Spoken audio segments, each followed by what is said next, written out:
우리 신앙인이 신앙의 연조가 늘어나면서 늘 조심해야 할 것이 있습니다.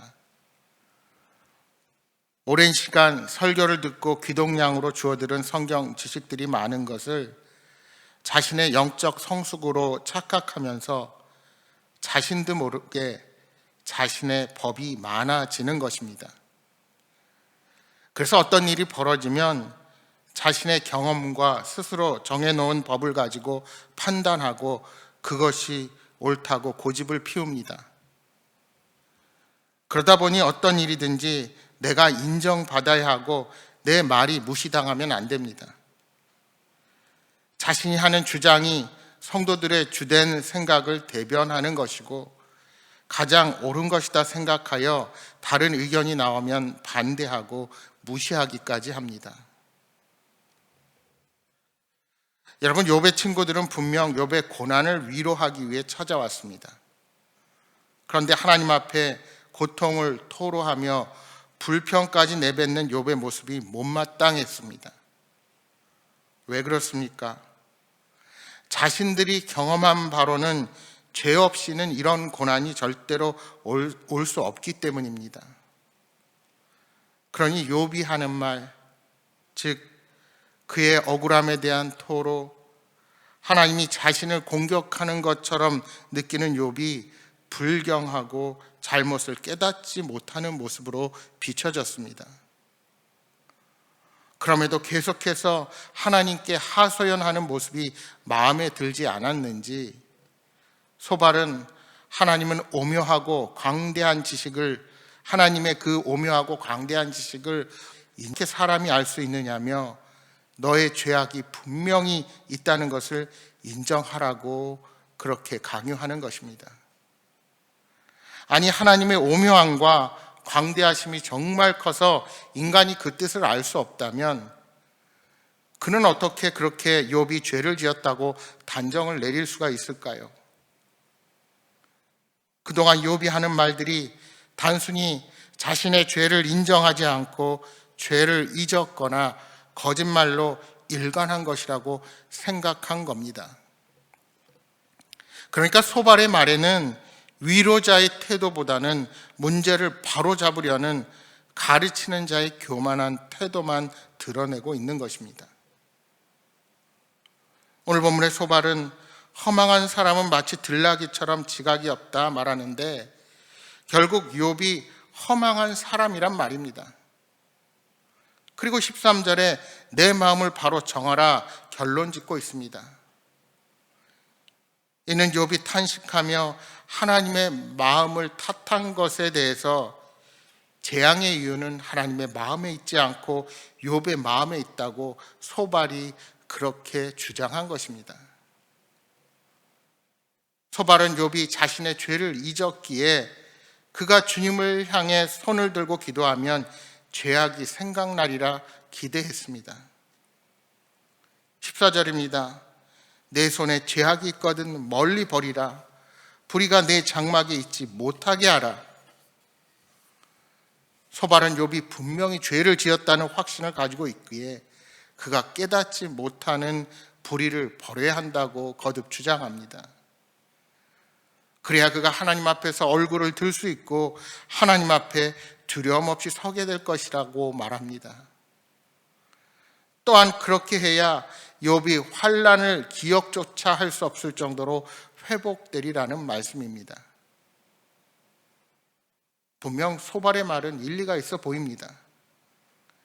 그렇습니다. 두려움은 근본적으로 죄로부터 말미암습니다. 아담과 하와가 에덴 동산에 있을 때는 하나님을 두려워하지 않았습니다. 그러나 사탄의 꿰매 빠져 범죄하자 그들은 하나님 배우기가 두려워 숨어야만 했습니다. 선과 악을 알게 하는 실과를 먹은 후부터 인간은 거룩하신 하나님 앞에 서는 것을 두려워하게 된 것입니다.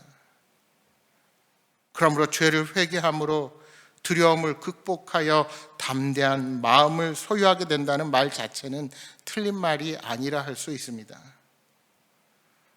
그러나 욥이 죄의 문제로 고난당하는 것인지 아니면 욥을 통해 하나님께서 또 다른 계획을 가지고 훈련과 인내의 시간을 원하시는 것인지는 별개의 문제입니다.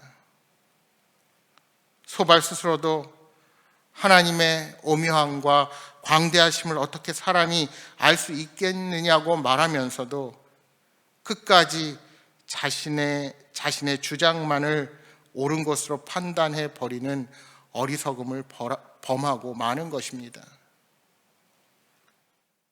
이제 17절 이하 말씀의 소발은 회복의 소망을 논하고 있습니다. 10장 22절에서 욥은 땅은 어두워 흑암 같고 광명도 흑암 같다고 자신의 처지를 표현했었습니다. 그런데 여기서 소발은 욥이 죄악을 기억하면 생명의 날이 대낮보다 밝고 어둠에 있어도 아침처럼 되리라고 선언합니다. 욥이 지금은 절망과 두려움 가운데 있지만 안전과 휴식을 회복할 수 있으리라는 것입니다. 20절입니다. 그러나 악한 자들은 눈이 어두워서 도망할 곳을 찾지 못하리니 그들의 희망은 숨을 거두는 것이니라. 소발은 마지막 말에 악한 자들을 언급하는데 이는 욥을 염두에 둔 말입니다.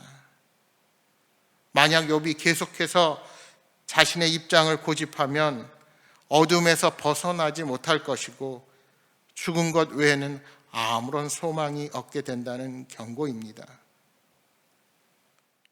결론적으로 지금까지 소발의 말을 요약하면 이렇습니다. 욥의 무죄 주장은 거짓말이 아닌 것 같지만 실제로는 죄를 기억하지 못할 뿐이다. 하나님 앞에 나아가 기도하면 죄악이 생각날 것이다. 그때 그 죄악을 다 던져버리면 환난에서 벗어날 수 있다. 좀 더 직설적으로 말해볼까요? 네가 죄를 짓지 않았다고? 아니야. 너는 죄를 지었어.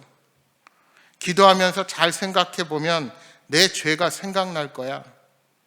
죄가 생각나면 그때 회개하고 용서받아라. 물론 죄를 지었으면 회개하고 용서를 받아야 합니다. 아주 기본적인 진리입니다. 그리고 죄인인 우리 모두는 회개하고 예수 그리스도를 영접해야 합니다. 그러나 지금 욥과 소발의 대화는 그러한 우리의 근본적인 문제가 아닌 지금 욥이 당한 고난의 원인에 대한 토론입니다. 따라서 소발의 주장이 맞는 말이라 할지라도 반은 맞고 반은 틀립니다. 왜요? 소발의 주장이 욥에게 해당된다는 것의 해답은 오직 오묘하고 광대하신 하나님만이 아시기 때문입니다. 여러분, 이러한 소발의 태도는 우리 예수님께서 그토록 싫어하시던 바리새인과 같은 모습입니다.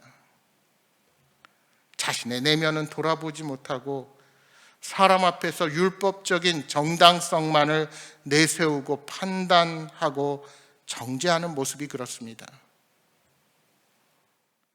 지식도 옳아야 하지만 마음과 태도가 옳아야 그 지식이 온전해진다는 사실을 명심하시기 바랍니다. 우리는 소발처럼 자기 확신이 가득한 태도로 고난 가운데 있는 사람들에게 더 큰 아픔과 상처를 주는 행위를 멈춰야 합니다. 하나님은 크고 광대하시며 우리가 다 알 수 없는 분이십니다. 따라서 내가 모르는 바가 많고 깨닫지 못한 바가 많다는 사실을 늘 생각하면서 신중하게 우리의 입술을 열어야 합니다. 사랑하는 여러분, 우리는 고난당하는 자들에게 그 원인을 규명하려고 하지 말고 소망의 말, 위로의 말로 오히려 더 크신 하나님의 사랑과 계획을 바라보도록 격려하는 자들로 서시기를 바랍니다. 오늘 하루도 크신 주님의 사랑과 섭리를 바라보며 믿음으로 굳건하게 서는 여러분 모두가 되시기를 주님의 이름으로 축복합니다.